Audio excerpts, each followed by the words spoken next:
Papa Simon Kimbangu bisika no sobozwami bipai na bipai toyebi lelo toza mokolo ya dimanche le 3 octobre 2021 kasi mundimino Papa Simon Kimbangu ayebi le 3 octobre date oyo elakisaka nini toyebi très bien d'abord ndeko na biso chorale des dirigeants la grande chorale bafetaka fete na bango na mokolo lelo le 3 octobre pe lisusu eza mokolo oyo awa na mboka ya Mbanza-Ngungu bakondanaka Papa Simon Kimbangu awa azwila peine na ye ya prison oyo akendelaka na Lubumbashi yango lelo na mokolo lelo le 3 octobre 2021 biso nyonso bandima Papa Simon Kimbangu de partout tosangani toza awa na Mbanza-Ngungu na stade Kitemoko pona kokumisa pe kosambela na mokolo ya lelo na kati ya Mbanza-Ngungu pamba te awa ne Papa Simon Kimbangu azulaka peine na ye ya prison kasi kaka ndenge ezalaka nayebi ke boza wana vraiment belé bokolanda événement nyonso ndenge ekolekela pamba te toza wana juste pona kolakisa bino pe kosepesa bino kasi toyebi depuis Papa Simon Kimbangu bakondana ye 1921 le 3 octobre tokomi sikoyo le 3 octobre 2021 tokokisi 100 ans et Papa Simon Kimbangu azwa condamnation na ye yango komwa biso no tosangani awa toza na mboka ya Mbanza-Ngungu précisément na stade Papa Kitemoko.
kutu te papa mpe bandeko biso mpe ya Kinshasa baza koya papa doka esengo ya makasi ya koloba te. Merci beaucoup.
Tokotina yango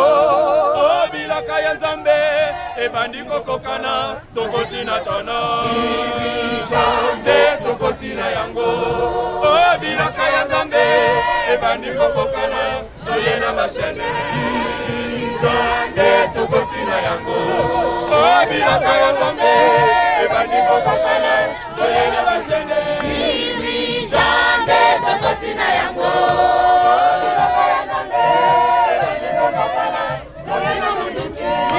Dirijande tokotina yango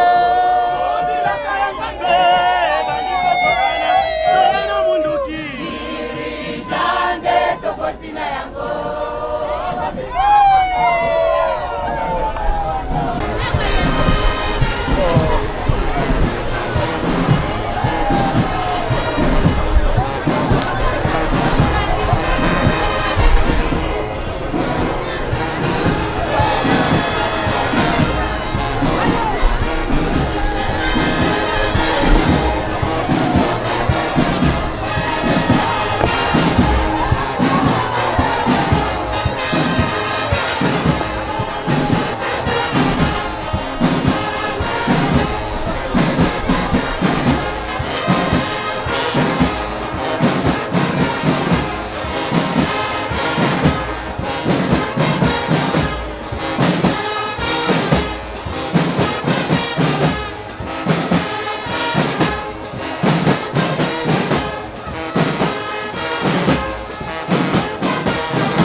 na nkombo ya tata mpe ya mwana mpe molimo santu oyo tata nyonse nkombo yesu tata molimo santu papa simoki wankangani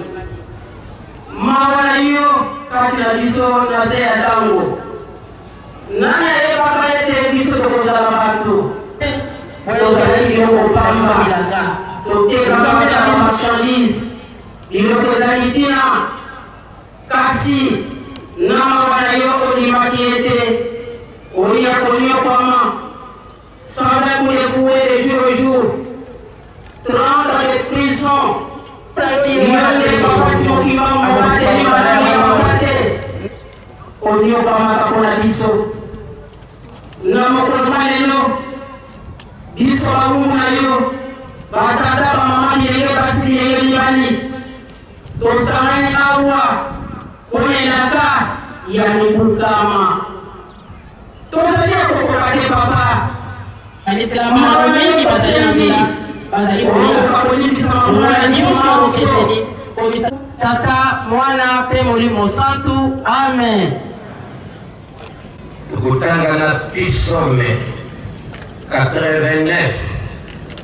tutangi na 19e verset en 23e verset luyimbo ya Badaudi ya Bayuda ya tukumu mwambi na libwa zila na yango ya zomi na libwa mpi tusuki na tukumi bale na misato soki tozwi teni yango tutangi na kombo misato ya bule yo olobaki na emoneneli epai na moyengebeni na yo olobaki ete ngai nasili kopesa mokumba na epai ya elombe nakumisi ye oyo aponami kati na bato ngai naponi Dawidi muumbu na ngai napakoli ye mafuta na ngai na bule tando na ngai ekosimba ye makasi mpe loboko na ngai ekopesa ye nguya bayini bakoleka ye na makasi te soko moto mabe akonyokola ye te na kotutatuta bayini na ye liboso na ye okombo ya Nzambe tata mwana mpe tata molimo santu amen.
Molimo satuma soma pesa melayo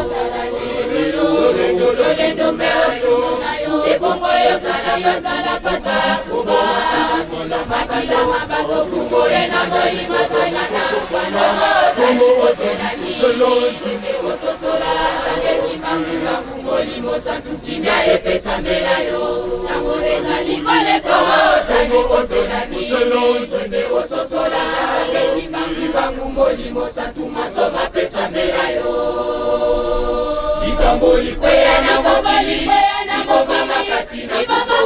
na kongo zambe bakonzi minene bato ya mayele bayebili ya motambo ekosa kwa maboko makati na mayele uya ya ngandani kibomona na siyo mwana ya kongo kinolelo yo ozali kososola okoyambo mobota masoma mokili mokola moko ya maruka likambo monene libomba makati na kongo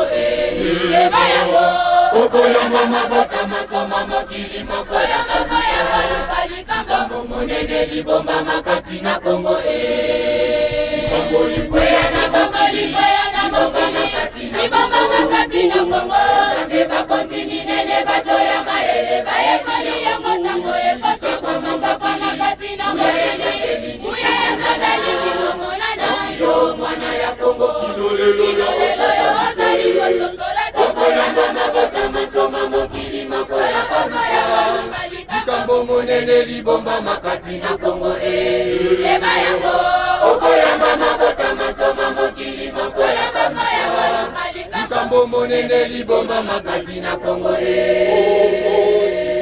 kimbangwe kokisi mibukomo kasi na kongo kino lelo yo bazali kondimela te kongo likambo ya kimbangwe kokisi mibukomo kasi na kongo kino lelo yo bazali kondimela te yoka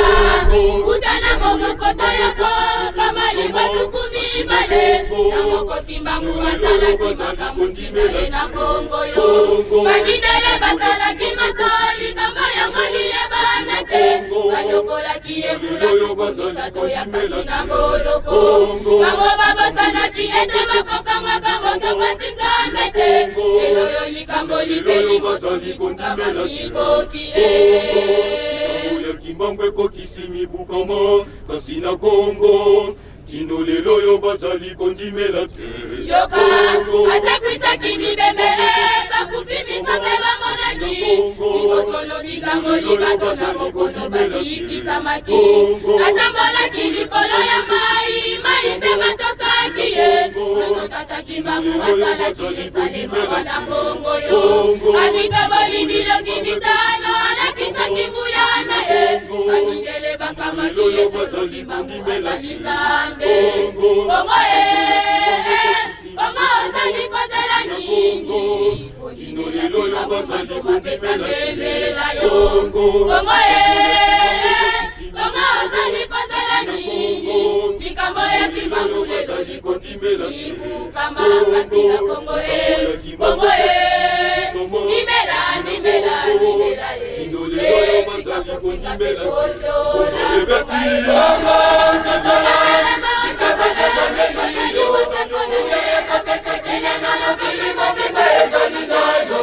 netina mabota masoma mokili mazali kotalela yo nini ozali kozela kwete ondimela netina mabota masoma mokili mazali kotalela yo nini ozali kozela kwete ondimela bongo sosola likabwepesa mbeliyo uya ekopesa kimya na mokili mobimba ezali nayo netina mabota masoma mokili mazali kotalela yo nini ozali kozela kwete ondimela netina mabota masoma mokili mazali kotalela yo nini ozali kozela kwete ondimela uye kopesa kimya na mokili mobimbe kouta na kongo kasi yo kongo luka nzela ya kanga yeluselemi mbangu azali kozela ipesa milambuka kasi ya kongo ekouta ya nzambe ekaka efali na kamba kasi na kongo bandimeli te ikila ya pesa milambuka kimya ya kongo ekouta ya nzambe ekaka efali kasi na kongo bandimeli te okasi ya kongo ekouta ya nzambe ekaka na kamba kasi na kongo bandimeli te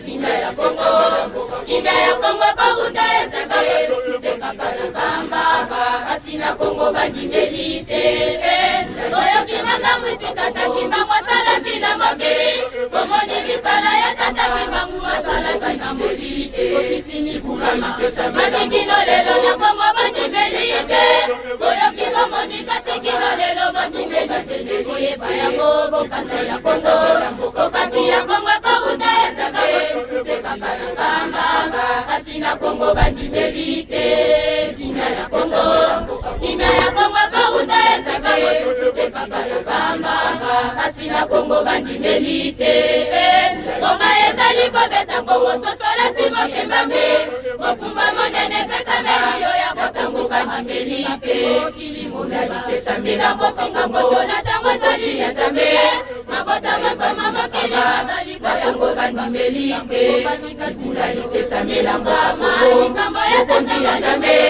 ekita evandi na kamba na kongo bandimelite kitulali pesa melambo likambo ya konzi ya zambe ekita evandi na kamba na kongo bandimelite kitulali pesa melambo likambo ya konzi ya zambe ekita evandi na kamba na kongo bandimelite kitulali pesa melambo likambo ya tata mojambe ekita evandi libukama na kongo bokasi ya kongo bokasi ya kongo ekouta esika mosusu te kaka na kamba kasi na kongo bandimelite kimia ya kongo ekouta esika mosusu te kaka na kamba kasi na kongo bandimelite.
witi na mikolo mutopa yawe alijalisa kilikolo kusala ekubuti yawe njambi nayo uyo apimisakiyo na mukili na Ejipito na ndaku na kuumbu Tata mwana pe Mulimo Santu amen. Namboka oyo toleki na deuxième tour des chants.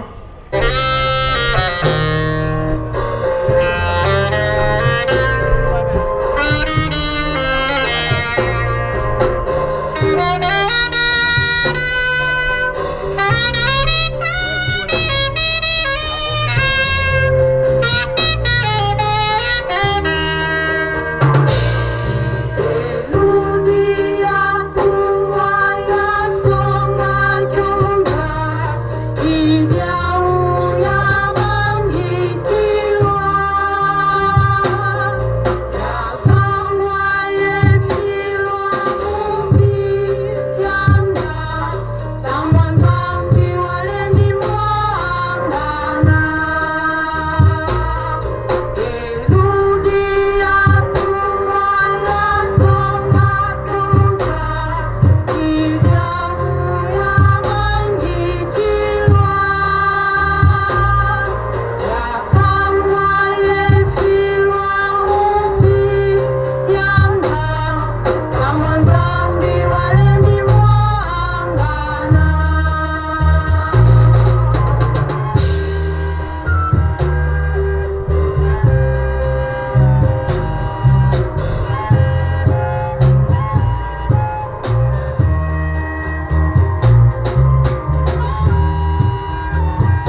nanga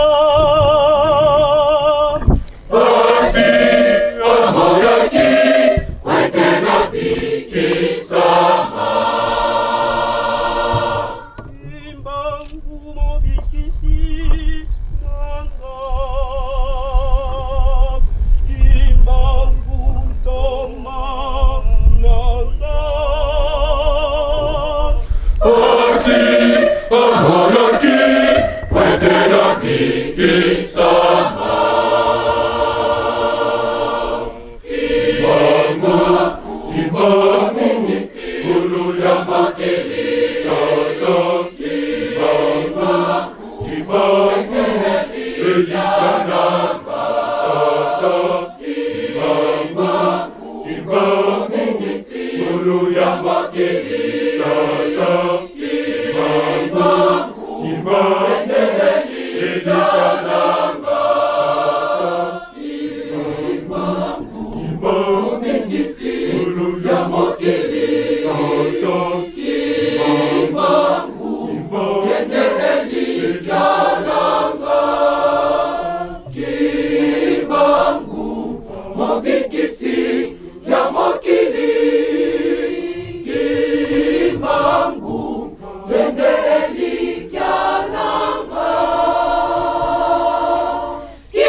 Za kutu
kwa mitatwe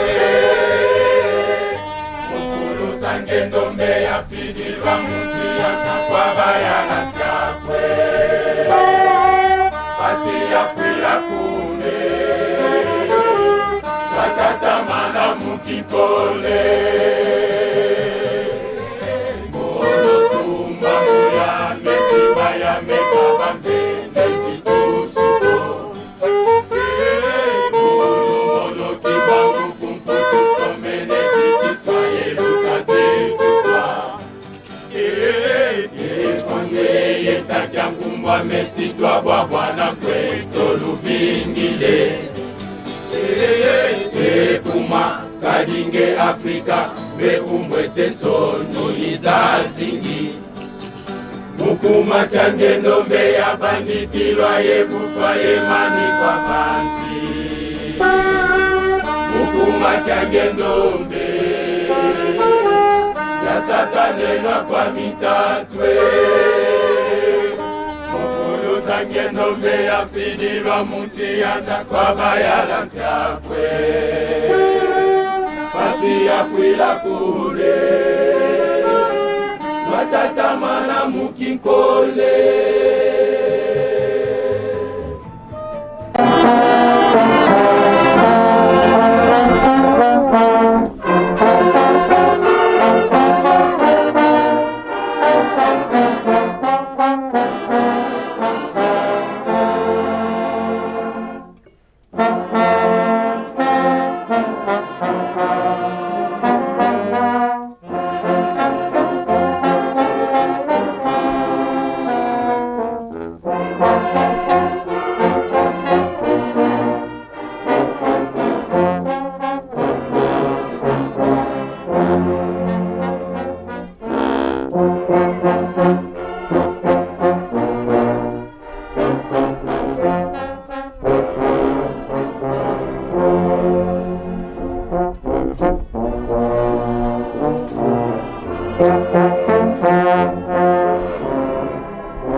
donc toza na mbanza ngungu sikoyo bisika toza awa toye na prison place oyo basambiselaka papa Simon Kimbangu na 1921 yango ozomona deja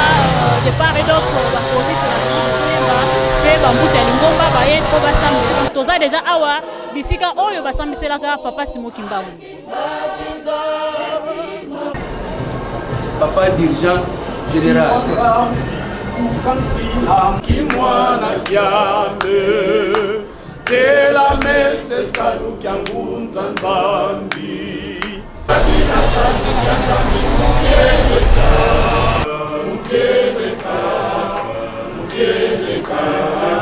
Kusadila salu kyanzambi mukeleka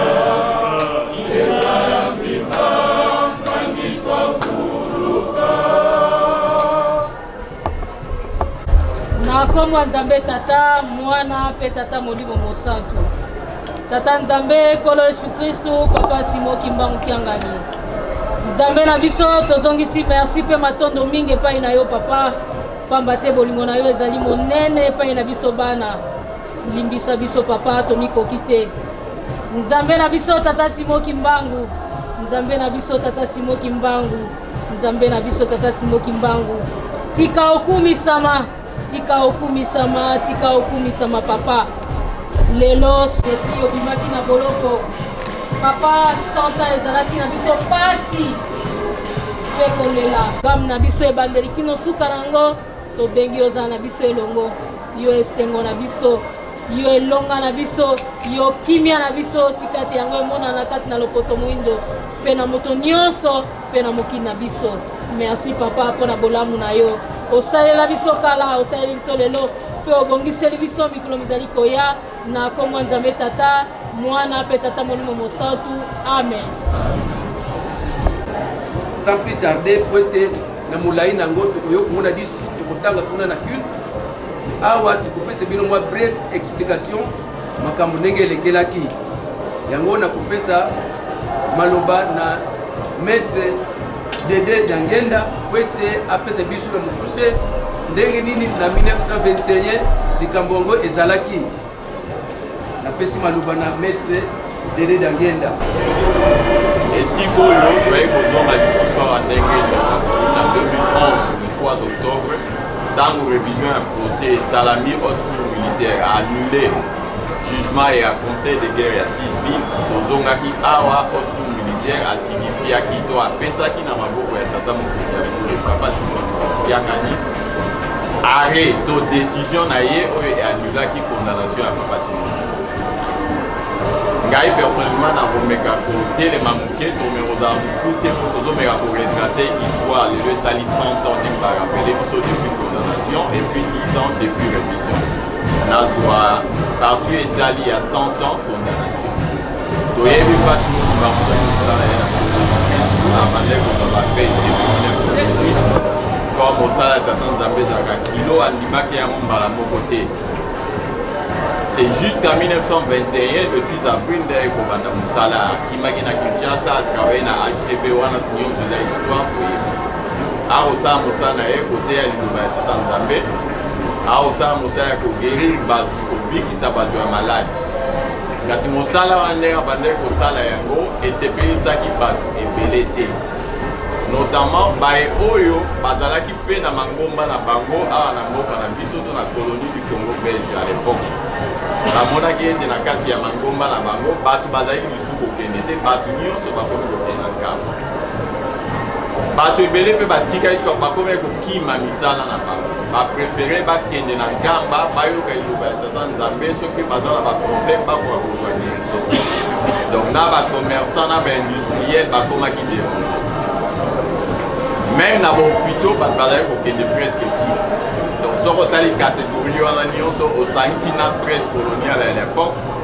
biso totiki mouvement oyo ekende kaka boye biso baintérêt na biso ekozala déranger basalaki nini babandi kosala badénonciation to kofunda epai ya administration coloniale toyebi nkamba eza na kati ya territoire ya Tisville à l'époque Tisville lelo Mbanzangulu il y avait un administrateur du territoire babengaki na kombo ya Morel babandi kokosala baaccusation na bango epai ya Morel mais Morel permet comme ça ma quête à mon niveau pour ma bête papa sinon qui m'a comme ça bati qui Morel baké na commissaire et district même moi à mon ma bête ma matiti na gouverneur général ainsi de suite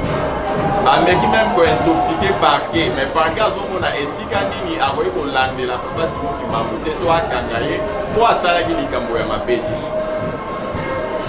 Mais étant donné que bah intérêt à Batouana et comment qui menacé et comment qui dérangé, bah Luka qui a la possibilité ni pas pour Luka va car papa c'est moi qui m'a pour ça là les télé. Donc ici là. Bah continuer comme ça la pression n'a plus haute hiérarchie à colonie du Congo belge à l'époque.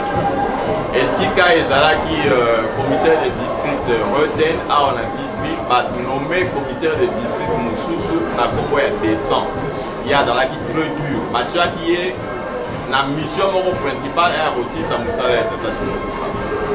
et hier Moutouana Tanwaye, papa Simon qui m'a entendu à Bani Moussala le 6 avril. Déjà le 6 juin, Morel malgré a été obligé à me battre pas qu'à pas Simon qui m'a entendu. Mais comme temps et coqualité, pas Simon qui m'a entendu qui était à Kenya pas dans Balançan d'après. Donc comme une date, il y a le 12 août 1921. Commissaire de district a institué dans la région Tisville régime militaire mitigé. Et ça, le roi Lélo, dans le cadre d'un état de siège. Ce qui est situation, institution comme menacée, qui m'a exaté, il a institué régime Wana pour que pas du capable de faire Kimia. Parce que ça, qui est en gros, le seul objectif, il y a le Kanga Moussala étant basali yango bandi bavandi na bango ya kokanga bato étant batia la régime militaire mitigé to état de siège batribunaux civils ekosambisaka lisusu bato te bato bakozwaka mosala wana ya kosambisa ekomi bamilitaire esika ezalaki juge civil ekomi juge militaire awa na Tisville bakamati conseil de guerre bafandisi bakamati de Rossi qui était un italien po aye kokoma naturalisé belge en 1932. Si à l'aéroport Tata Simon Kimbangu a une nationalité italienne. De Rossi comme juge. Babani Kokanga Batu. Mamemi Baron a parqué et parqué Yemoko. Pour ceux qui nous doivent salir infraction. Moto a memaka yé na tribunal les a parqué. Parqué Yemoko Azala qui convaincu que Papa Simon Kimbangu n'a pas balanda qui va pas. Mais comme qui entre guillemets une décision politique, il fallait qu'elle déférer devant le parquet. Memi Baron a parqué, Papa Simon Kimbangu Yebi, Bakanga qui était, mais à Kenya Komitika, et moi quand on a quitté Malanzana le 10 septembre, le 11, le 12, à Komina Kamba, à Komitika, il y a agence neutre, il y a Zouaki, il y a Nandek qui n'a pas partage. Procès à Wanesiko Tozali est banni le 18 septembre. Il y a pas eu Bakanga qui avant Papa Simon. Mais Papa Simon qui m'a envoyé le 29 septembre 1921, il y a audience et bataille. Le 29, le 30, le 1er, le 2 est dimanche, audience est quitté. Donc il aura 3 audiences. Et puis, 4e jour, le 3 octobre, un lundi, va décider de condamner à mort. Condamnation, on a dit au parquet, il y d'accord dans côté. Ministère public du Puy a obligé à ça la recours en grâce et pas il y a roi à l'époque roi de premier pour pas exécuter Papa Simon Kimbangu. Parce que va condamner à mort, faut pas exécuter. Mundela Bomusaki à l'époque a Nambazamu roi et roi pas crucifier Papa Simon Kimbangu roi et Bukana qui doit histoire et pour qui peut Mundela le pour la salle qui a Papa Simon Kimbangu a Tikali Yarokangama en attendant que roi a répondre la recours en grâce au ministère public du Puy à Salaki. Et tant que au coma, avant au coma dans le 19 novembre, le roi a répondu qui dans le 19 novembre. Et des pas Simon Kimbangu il souhaitait attirer la liberté dans la français, service pénal à et puis parmi bateau Bakarama qui n'a pas Bamsou Bakarama qui fait un service pénal à perpétuité, Bamsou sous 5 ans, 10 ans, ainsi de suite. Mais bateau à la Nyon sous Batira dans la délégation, au-delà, il y a peine même Oyo. Conseil de guerre à Tisville a infligé à Pesakiba. Et avant même que le roi s'est prononcé, il y a une histoire, même Papa Simon Kimbangu a l'utendé pour que Bakwa exécuté, Bakangé, Basinga Bakwa qui est na maï abîme. Bakotier na tono, Bakangé, médiquement Bakwa qui na maï abîme. babeti munduki akufi te. Ali condamnation wana nyonso ekosala ke Papa Simon Kimbangu ntango roi alobi ete asala boloko ya libela batingi ye na Katanga kuna na Elisabeth Ville tobengi leyo Lumumbashi kuna akenda kosala boloko na ye pendant 30 ans comme mission na ye na nkolo yesu kristu toyebi ezalaki ya 30 ans ntango 30 ans ekomi na suka 4 octobre na torno apres na aza moto ya boloko na deside ebomaki abimi boloko azonga lisusu wana te na ti aye kotika biso na le 12 octobre me ndenge toyebi histoire akufi azalaki mokangeli bayo bakangamaki na ye mpe bazalaki toujours na relégation mpo ke bango bakoka kolongwa na boloko wana ifale bapene wana elongwa mpo na kocontinue kozwa phase ya révision nakanisi na kopesa maloba na maître Fontaine Montana akoka kozwa phase wana ayeba ndenge nini toutaki na condamnation ndenge nini toyei koya na révision poto bakoka kosignifie arrêt na mpasi mokimbango 3 octobre 2011 awa na Patangulu na kombo tata olandi première phase oyo bakundanaki mpasi mokimbango injustement na babelge na tribunal militaire oyo baesitaki awa na esika oyo tovandi. Maintenant eye kokoma il fallait abima na boloko mpasi esalaki na biso bakibangiste surtout depuis temps ya mobutu tobandi kosenga deja ndenge nini tokoréhabilite Papa Simon Kimbangu yango esalemaki na 1991 wana ezalaki réhabilitation politique esalemaki kasi esepesaki biso nanu te biso bakibangiste parce que bafe azalaki nanu makambo bakoselaki ye ezalaki nanu botutu wana ezalaki nanu nde ntango papa ye moko lokola azali ye mokokisa bilaka nde aye kosala likambo oyo esalemaki na 2011 nde tosengi na likambo yango nde elekaki ndenge nini topesi maloba na ndeko na biso maître Montana po ete ayebisa biso ndenge likambo Merci beaucoup papa révérend Paka, maître Paka, révérend représentant personnel de Mokoza Boulé, Tata Nabiso honorable, députés nationaux na provinciaux, papa gouverneur à la province, papa Nabiso pasteur na invité Nyoso. C'est vrai que nous avons double événement. Étape à Liboso il y a 100 ans, étape à Bibalé il y a 10 ans. Au étape où est allé 100 ans, mais Nini Eleki na 10 ans. 10 ans, Makambo Eleki, et Bandaki na 2010. Tango papa Mokonza Boulé, Ayaki Kinshasa, tu se rappelé, Ayaki fait il y a cinquantenaire, il y a école na biso. Tango tu outil défilé à cinquantenaire, tu zongi, papa lobi na biso, Sika, Koko et Sengeli Abimana Boloko. Tango lobi likambo wana biso to sangani lokola bana na ye ba avocat. To moni que procédure o Sengeli buta Abimana Boloko soki ba condamné yo ezali révision ya procès. Révision procès la kisi nini la kisi ba condamné yo. O sali boloko na yo boloko esili. Mais tango boloko esili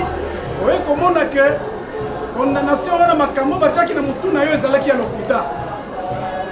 Ba information ye kobima mikane kobima que juge asalaki erreur.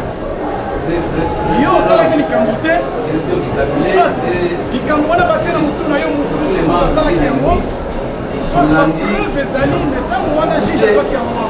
likambo ndenge elekelaki en ce moment là okozwa mikanda bapreuve nyonso wana eye nango epai ya juge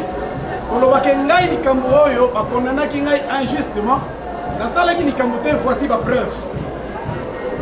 mpona likambo etali papa Simon Kimbangu c'est vrai na ebandeli tozalaki na difficulté makasi pamba te esengelaki tozwa nanu mikanda oyo ya 1921 baarchive na mboka na biso ezalaka te na époque effectivement ezalaki colonisation babelge bazwaki mikanda nyonso bakendeki nango na belgique esengelaki tosenga mikanda wana mpo tobanda procédure na bonzambe na ye papa abongisaki babelge bafungolaki motema bapesaki biso mikanda ntango tozwi mikanda oyo ya 1921 yango papa akomaki mokanda epai ya ministre ya justice à l'époque ezalaki papa Luzolo Bambi parce que mobeko ya moko na biso elobi mpona kosala révision ya procès ministre ya justice il faut apesa injonction na procureur général près la cour de cassation mpona makambo etali bacivile to na auditeur général na likambo etali basoda lokola tata Simon Kimbangu bakondanaki ye na bajuge oyo ya basoda ministre ya justice akomelaki auditeur général auditeur général maintenant abongisi à saisir haute cour militaire ba audience ebandi procédure na matière à révision esengeli olakisa makambo ngo elekaka ndenge nini yango bomoni na ebandeli totali jugement oyo ya 1921 soki botangi yango bokomona basitaki kaka bakombo ya bato matufwene elenge bapesi adresse te bapesi village te baidentifiaki bango malamu te peut-être lokola basalaki makambo na nko na jalousie erreur ekokaki kozala bamatufwene bazalaki ebele yango haute cour abandaki identification ya bato bakondanaki mpona papa Simon Kimbangu problème ezalaki te parce que moto asengaki elaki papa Simon Kimbangu kiangani identification epozaki problème te mpona baoyo mosusu bamonaki haute cour asalaki tourné na république mpona koluka bafamille ya bato oyo nyonso bakondanaki mpo ntango bakolongola etumbu ya boloko wana bayeba effectivement ke mutu tolongoli etumbu ezali oyo bakondanaki wana ezalaki etape ya liboso elekaki malamu etape ya mibale ezalaki ya koréunir bapreuve barenseignement badocument haute cour alukaki bato oyo lisusu bakoko na biso bazalaki susu vivant koluka bainformation banani bazali badocument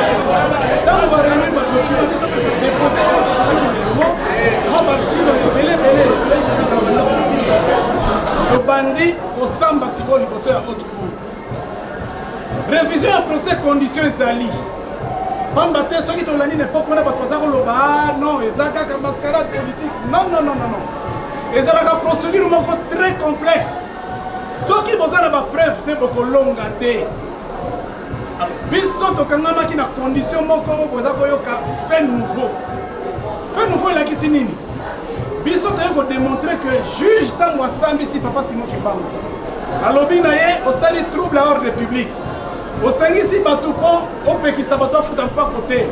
osangisi bato mpo batia trouble na mboka nzoka nde papa Simon Kimbangu biloko wana nyonso asalaki te toye sikoyo kolakisa que juge asalaki erreur pourquoi parce que ndenge toyoki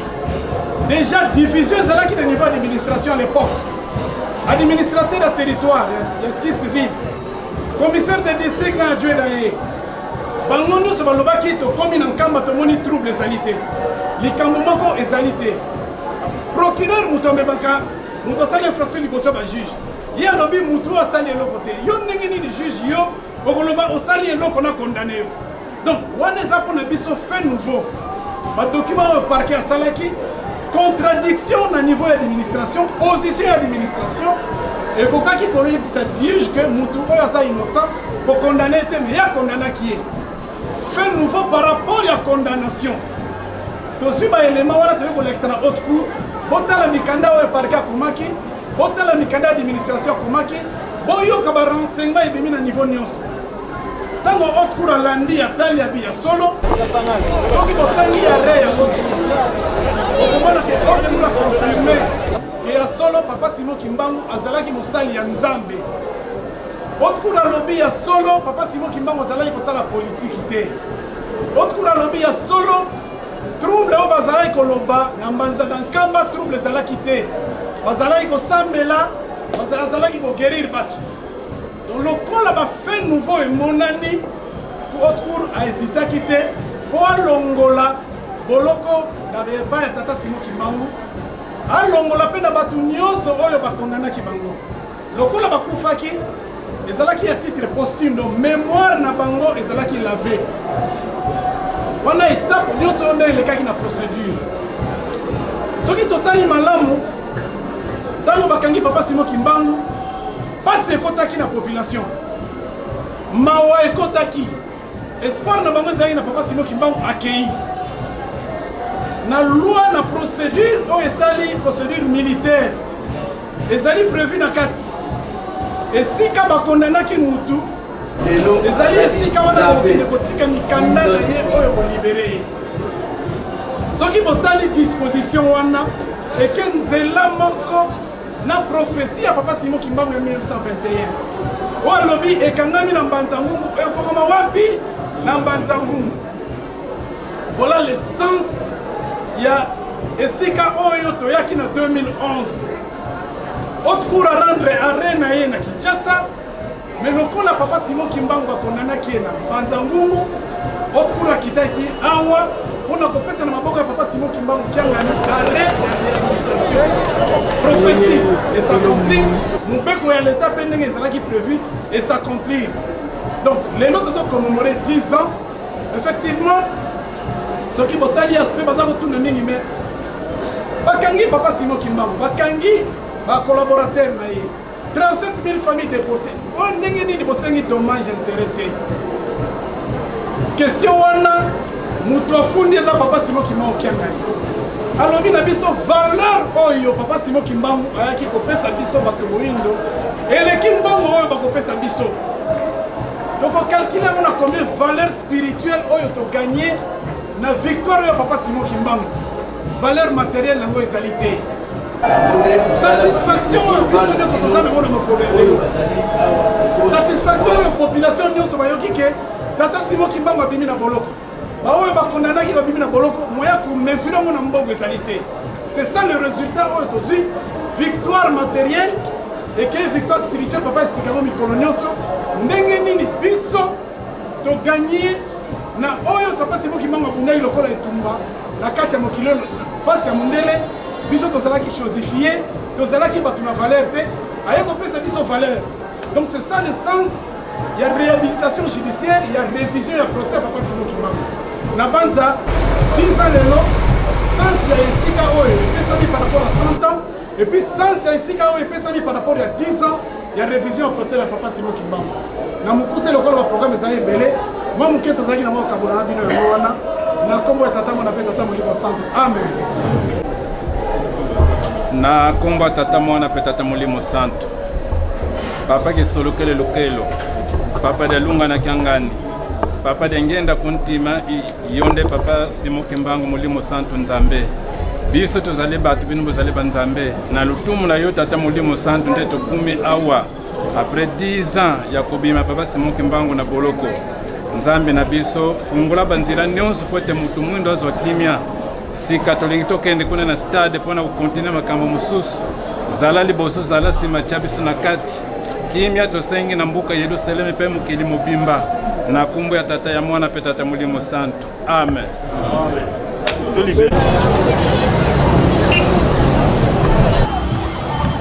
Papa yetia Abilu ayete ya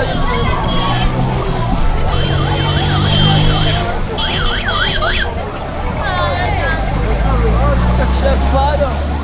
mboka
Adama bukali mabasuki nzambe kozamela mokili mobimba ya biso. Papa Simon Kimbangu Kiangani. Oye! Papa Simon Kimbangu Kiangani. Oye! Oye, oye, Papa Simon Kimbangu Kiangani. Molimo Mosantwe. Watola, watola, kaka, yani kaka, yani kaka, yani kaka.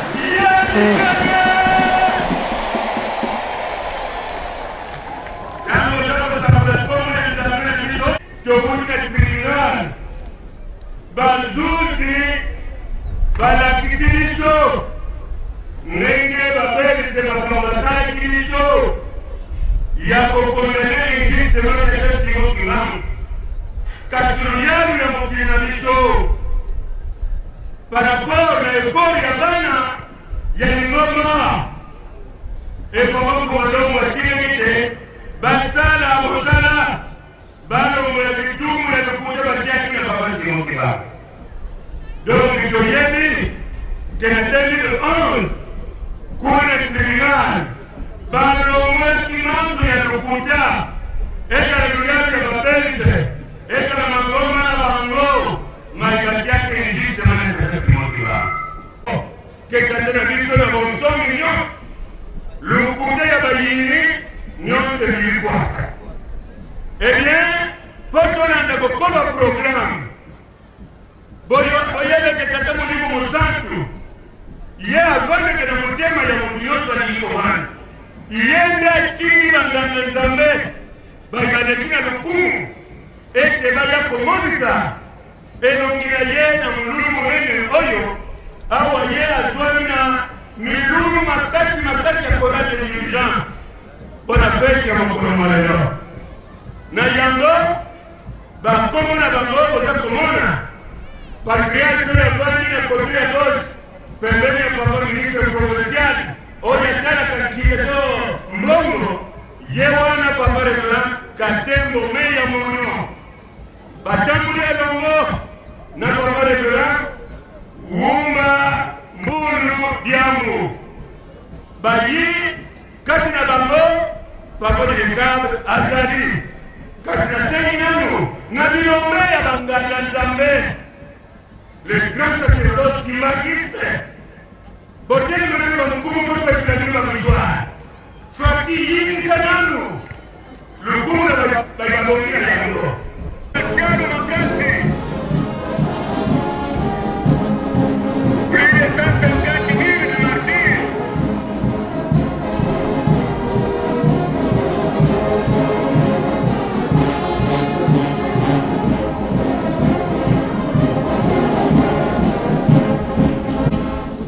Bagowana batinga na katano kwa kule. Dobo kisama boko. Dobesa na ngomo kwa hukumu yake ndesambo. Okomo ya tata ya mwana kwa Molimo Mosantu. Okomo ya tata. Mwana. Molimo Mosantu. Merci batata ngai. Papa le dola mungu representante ya premier citoyen. Giovanni bo ne kuna yeye basa na leo papa le dola katemo. Ayana mkotani sabizo, bona nini kitu kwa mtende ni Bible. Mtamu yake tutabu leo. Faki hii ndio tunataka.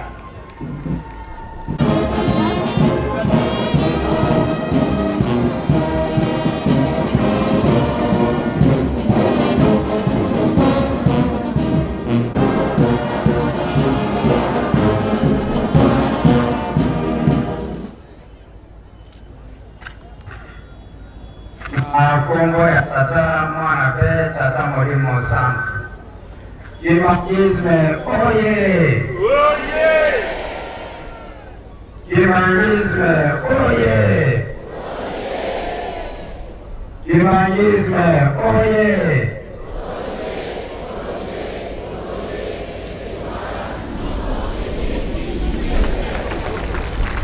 Nkamba oye! Nkamba oye! Oye! Nkamba oye! Oye! Oye! Oye! Yerusalemu yekata mwana belela Papa Simon Kimbangu Kyangani oye Papa Simon Kimbangu Kyangani oye Papa Simon Kimbangu Kyangani oye Papa Simon Kimbangu Kyangani mwanda belela wazola walemizola kaka ye kaka yandi kaka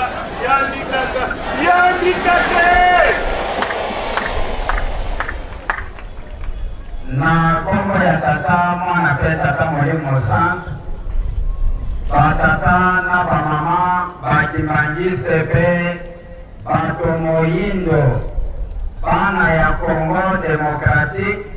bana ya Afrique pe bana ya mokili mobimba tozala na esengo na ntina ya likambo oyo tozali na yango tokumisa Papa Simon Kimbangu Kyangani Nzambe Molimo Centre na likambo ya monene oyo asaleli biso bomoni programme tokati yango tosali intervention tokozongela yango lisusu oyo tozali koloba oyo tozali kosala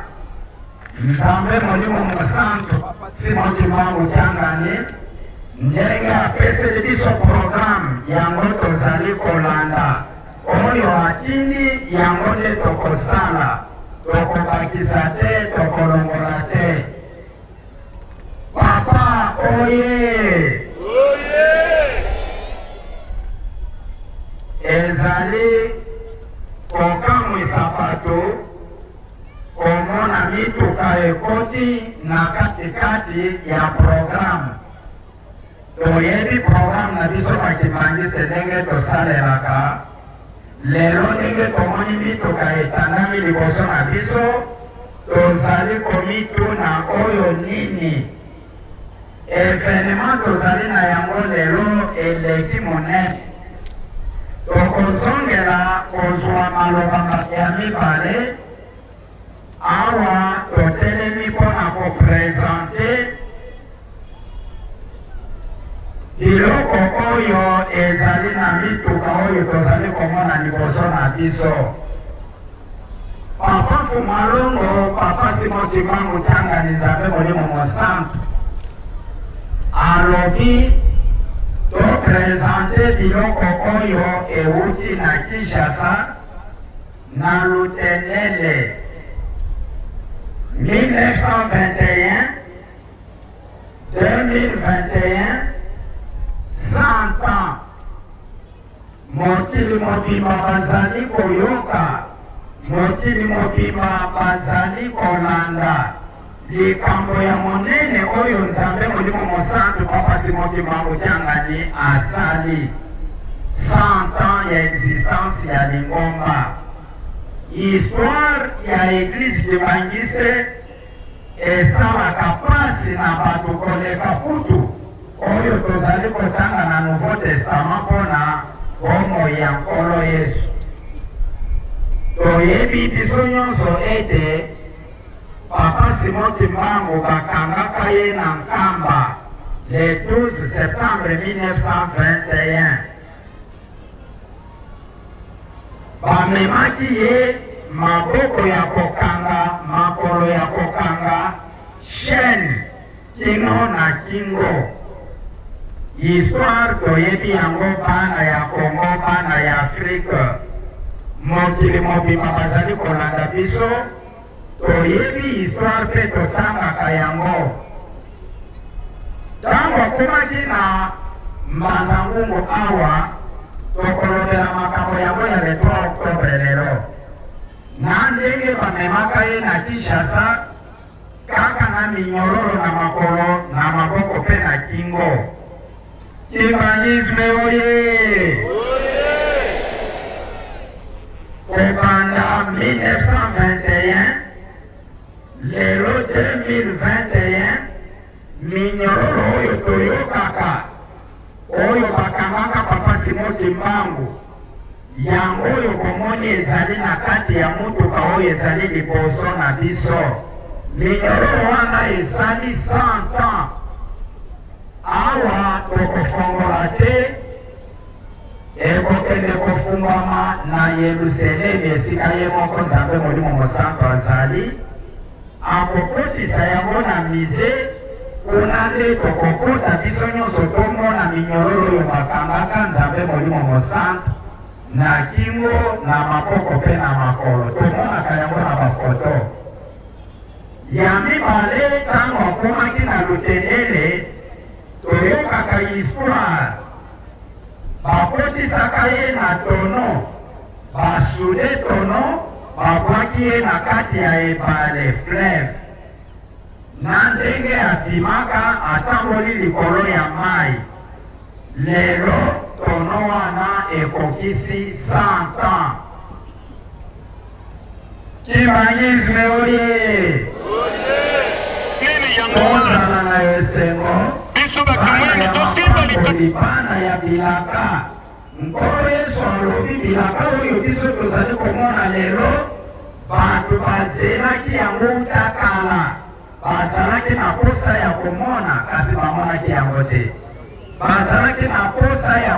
koyoka kasi bayokaki te lelo biso toza na chance ebele bandeko na biso batika biso bamonaki minyororo oyo te bamonaki mpe tono oyo te me biso lelo toza na chance tokomona yango tokosima mpe yango na maboko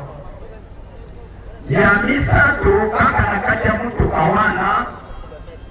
tokomona lisusu monyuki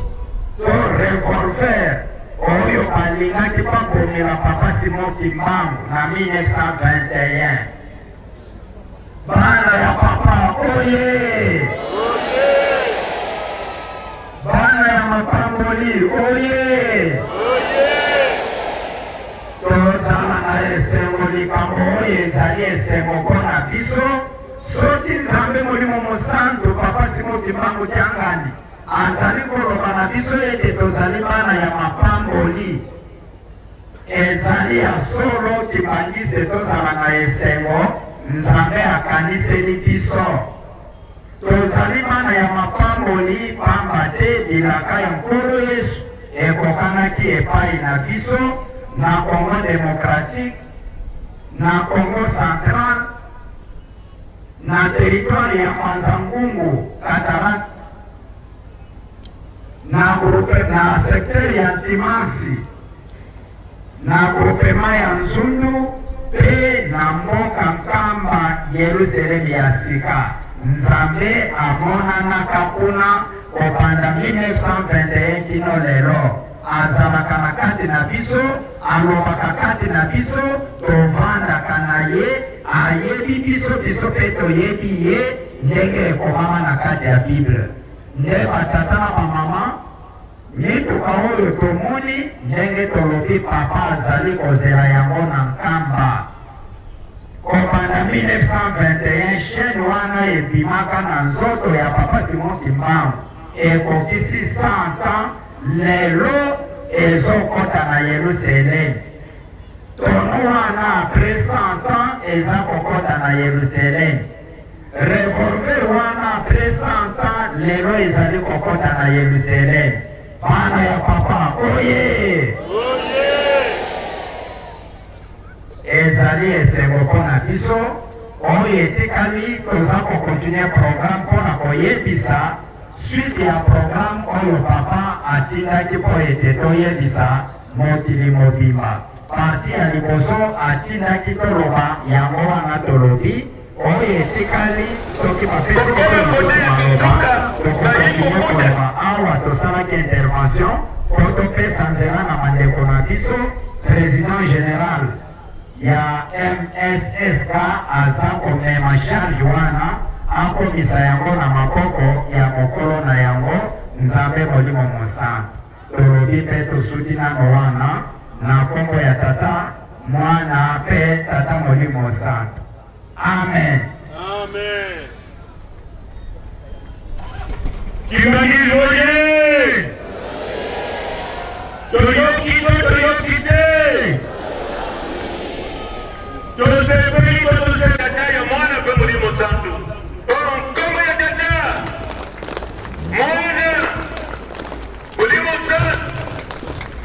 na biso nyonso tozwa mapamboli oyo papa mfumu alongo nzambe molimo mosantu moto atindi babalola na yango batambola na yango biso nyonso tozwa mopepe na yango toyokani faki ningisa faki beta musique okay.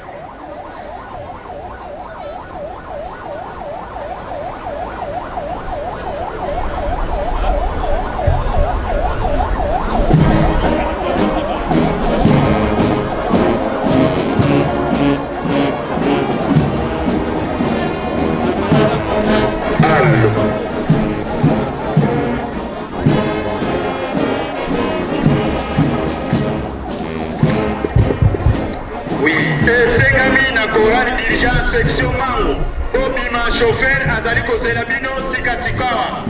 esengami na chorale dirigeant section mangu tobima libango métallique après un temps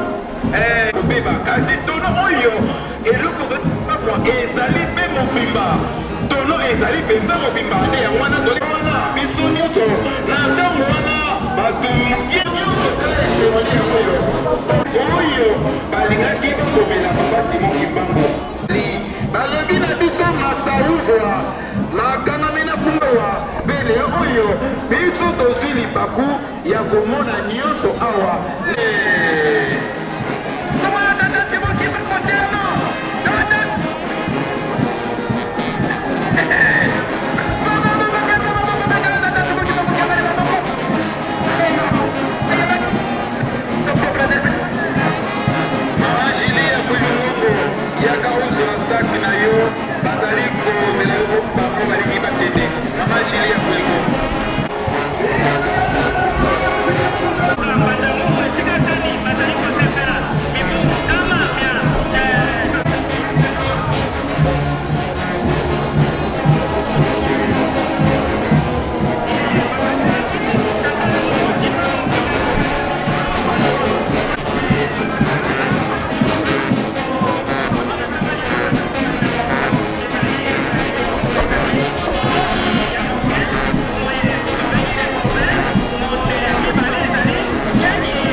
nyonso pamba te bozalaki wana na kolanda cérémonie na biso banda ne bandeli ti tokomi na suka kasi déjà ntina mokolo lelo le 3 octobre nayebi ke déjà bokomprendre yango mpe boyoki yango kasi lokola mokolo lelo yango nde basambisa papa Simon Kimbangu tokendaki ti kuna na prison bipo mpe basambisela papa Simon Kimbangu mpe tomoni mutuka ememi babiloko oyo lokola tono na bashani oyo bakanga papa Simon Kimbangu bakangela ye ekei na nkamba en tout cas nayebi ke bolandi cérémonie na biso nyonso merci beaucoup na bino nyonso pamba te bozalaki wana vraiment totombe bino penza botondi mingi na ndenge bolandi biso merci beaucoup. Okay.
Bote mama esengo neza nini mokolo molelo.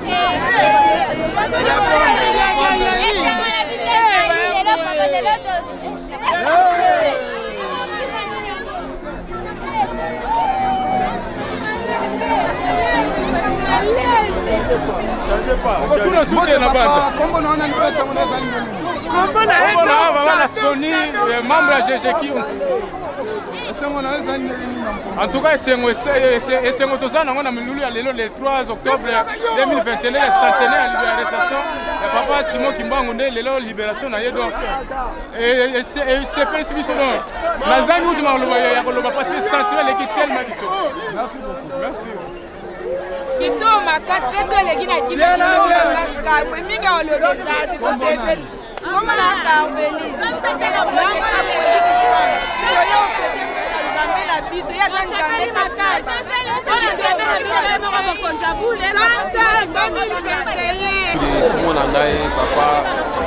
lolo kekele tikola Florida esengo na ngai ezali mingi po mingi bakomaki te na mokolo ya lelo biso na nzoto na molimo tokomi atuka esali so esengo ke tosali carnaval toketi na prison makabutu eleki kitoko makasi talaka ndenge esengo te nzoto na kati ya motema. Merci Mbuta.